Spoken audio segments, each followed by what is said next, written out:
Armored Bear Productions.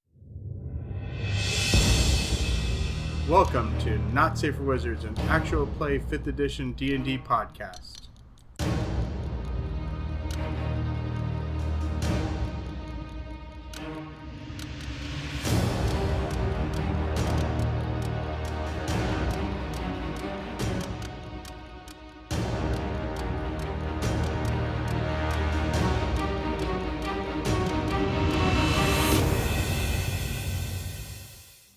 You're listening to a Prologue episode. I'll be talking with Mark Simpson Black about his character Chase in the Not Safe for Wizards campaign.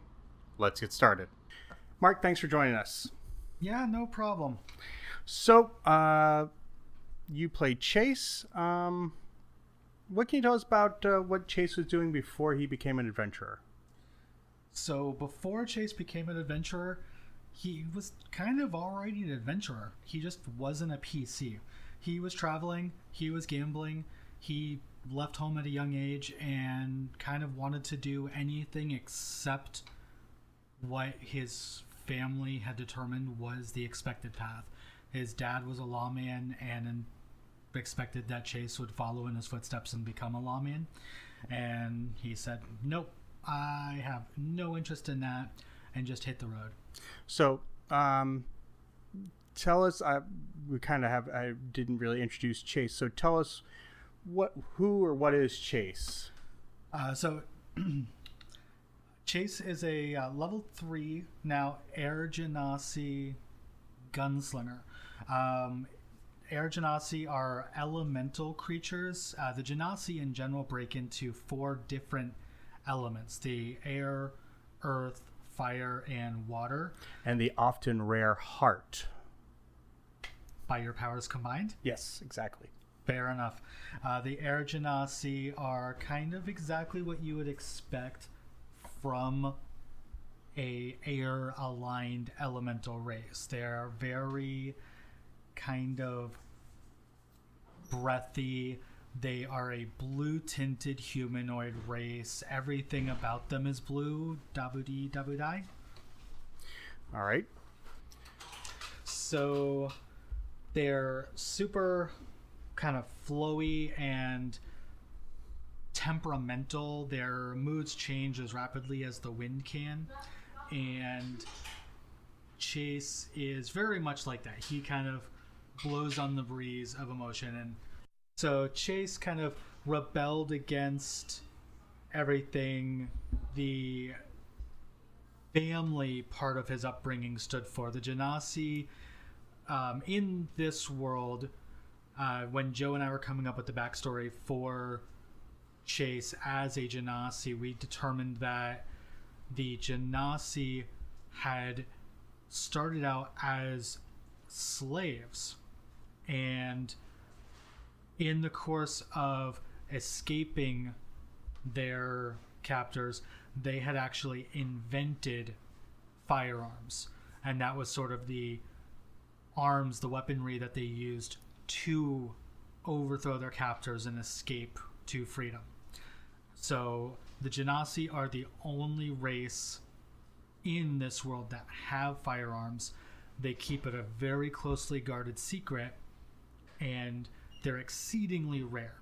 The Genesee are exceedingly rare, and firearms, as a result, are also exceedingly rare. Most people have never seen them. Most people don't know what they are. Right. So that's how we're handling the firearm issue. We are using the Gunslinger archetype that Matt Mercer from Critical Role put out on DM's Guild, pretty much straight up as it is. The only thing we're adding is that to make firearms that much more unique, it's not that everybody has the access to it, but that it's tied to the Genesee lore. And so, which means that in the future for Chase, now that, at this point we've played several sessions and Chase has gotten to the point, third level to take his archetype. But beginning in the game, Chase has the firearm. He just doesn't know how to use it, or he's learning to use it. So, right. He was taught how to use the firearm by his father from a young age. So he had all the basic knowledge, but he hasn't kind of mastered the little tricks and flourishes, things like that. And then when his father died, spoiler alert, a messenger was sent from his homeland with his father's firearm, which is named Warrant, to deliver it to him with a missive and a kind of a quest for vengeance. As I mentioned earlier, Chase's father was a lawman in their homeland, and he was actually killed by brigands. So Chase has now been tasked with the quest of going back home and avenging his father. And man, is he pissed about that. Yeah. So Chase is very much a free spirit, very much. But what is Chase's core values? So, I mean, at the basis, he's very honorable despite not wanting to be. He rejected the family tradition and everything that kind of went with that, but he was still raised with that concept of loyalty and honor. He has more of his father in him than he wants to admit, and as a result of that, if you show honor to him, he's going to be loyal to you down to his core. And that's why with the party, the people that he's willing to stand up for the most might be the people that he has the least in common with. People like Orion. When we first created our characters for the campaign, we started with the bonds between the different characters that were these great ways to kind of get around that traditional you meet in a tavern party building exercises, where we had to pick these different bonds we had between characters that nobody had the option to say no to, but we had to build it into our camaraderie and into our interactions. And two of the ones that I chose were for Orion, played by P, that Orion has stood by Chase in battle and can be trusted completely. And it's that concept of, because Orion has shown honor and stood by Chase when chips were down and when they were fighting for their lives, that to Orion means to Chase means everything. That to Chase means that no matter what, no matter how bizarrely twisted Orion might become by his cult, it's definitely a cult. Don't listen to Orion, it's a cult. Chase is gonna back him. And it's things like that. He is going to follow the path of honor. He's going to follow the path of loyalty to the best of his ability, whether he wants to or not. Which is why, even though he doesn't want to go avenge his father, he knows that's the right thing to do, and so that's what he is going to go do. So that kind of goes into another question I've been asking folks doing these. Amongst the party, is there a particular character that your character feels closest to? Really, oddly enough, when the game first started, I thought that it was going to be Spike, and unfortunately Spike's player had to take a bit of a sabbatical due to school responsibilities and all that fun stuff. And now it's kind of, I think, more becoming Orion.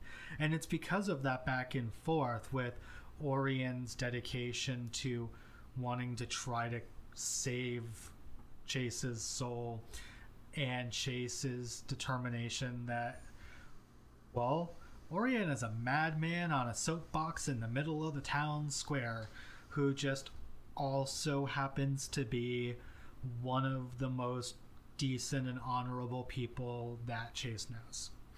And then on the flip side of that, is there a character that Chase is, don't want to say scared of, but maybe least comfortable around? I mean, Chase isn't sure what to make of Thorn yet. Thorin talks a lot of scary talk and keeps trying to give cigarettes to minors and, well, death sticks or whatever it is. And there's some stuff going on there, and Chase is still kind of trying to figure out that. But you know what? For now, Thorin's part of the group. Chase is willing to take it with a grain of salt and see what happens. Back to Chase's, we were talking about his kind of core value. What's his kind of world outlook? How does he see the world now? So, I mean, Chase is still relatively young. Genesee lived to a comparable scale as humans. You know, they generally go that whole, 80-ish years if they don't die young in a crazy adventuring accident. But, they live around that same time frame, and he just around 30 years old. So comparably, he's relatively young. He's also fairly immature. He left home at a young age. He's been, whining and gambling and adventuring, things like that. He's still kind of figuring out his kind of worldview. He has his own views as far as what constitutes honorable. As a general view, killing defenseless people is a bad thing, and cheating at cards is definitely a bad thing. Things like that. But he's still kind of figuring out where those lines in the sand fall for him. And in that same thing, what's Chase's belief about the gods and goddesses of this world? So Chase, he travels with Orion, and he's been around the block a time or two. Wait, he travels with Orion. He also travels with Lilith. Exactly. Chase has seen entirely too much not to believe that the gods are real. That said, he has very much a you stay out of my way and I'll do my best to stay out of yours kind of mentality. He's not a religious guy. He would much rather just kind of get through, stay out of their notice, and live his life the best way he knows how, and hope that when time comes for that judgment, whichever one he ends up on the doorstep of is one that happened to have a similar mindset to his. Maybe one of the ones who likes gambling, and hopefully not one of the evil death ones. Yeah. Does Chase? I mean, we know Chase has the quest to avenge his father, but beyond that, does Chase have a long-term goal? So, not really. His real long-term goal right now is get home, avenge his father's killer, and then get back out of there without someone suckering him into becoming the lawman.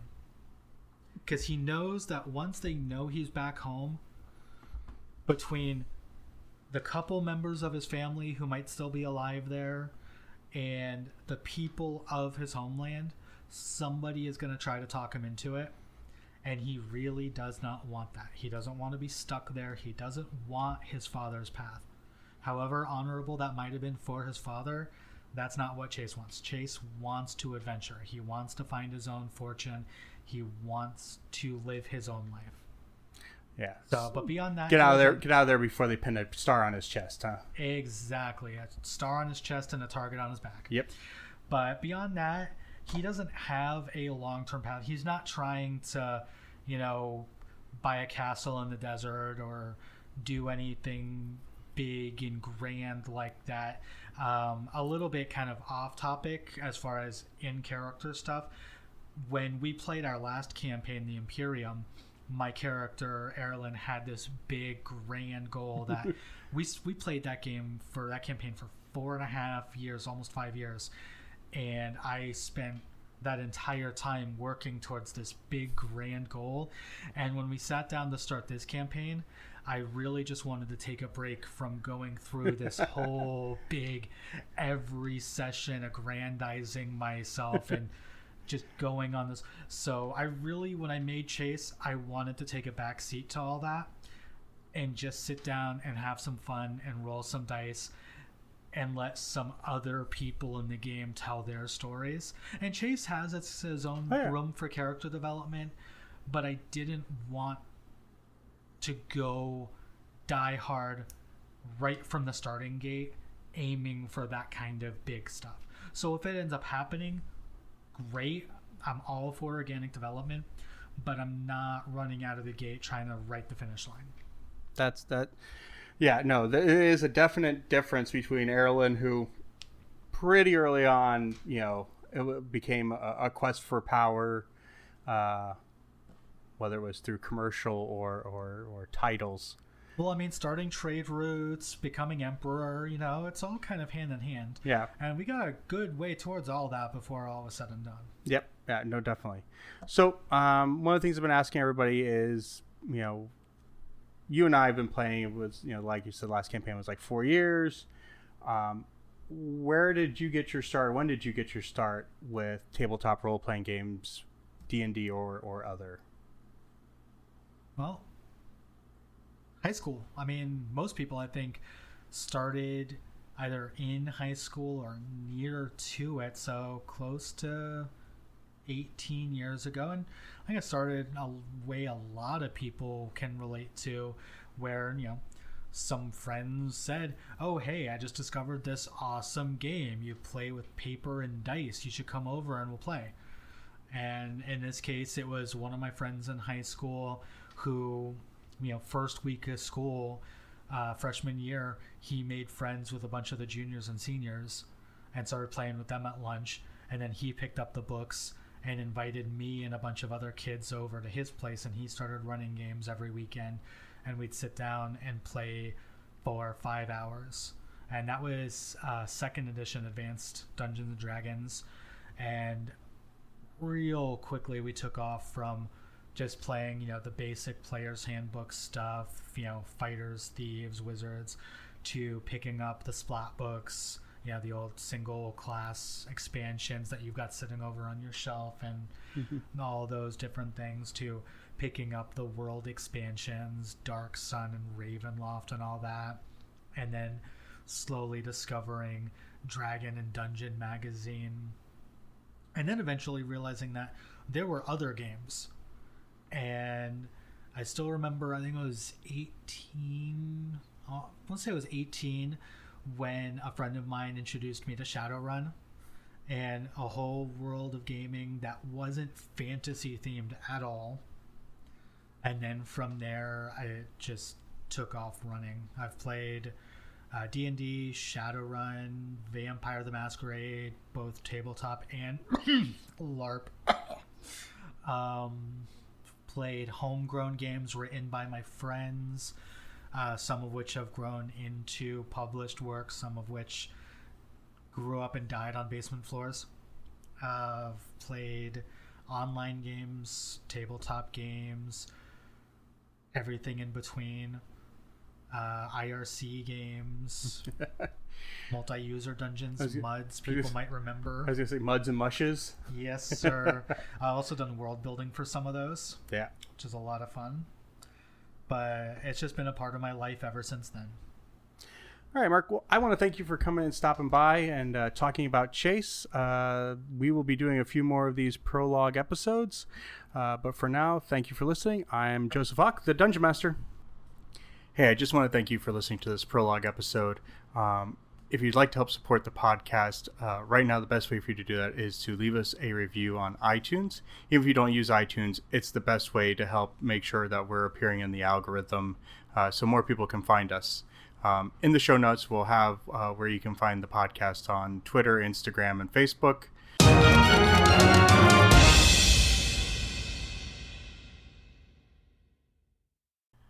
Hi, thanks for listening to that episode of Not Safe for Wizards here on YouTube. If you would, give us a thumbs up for a like, hit that subscribe button, and of course hit the notifications bell. That way you'll always know when Not Safe for Wizards is putting up a new episode. Thanks.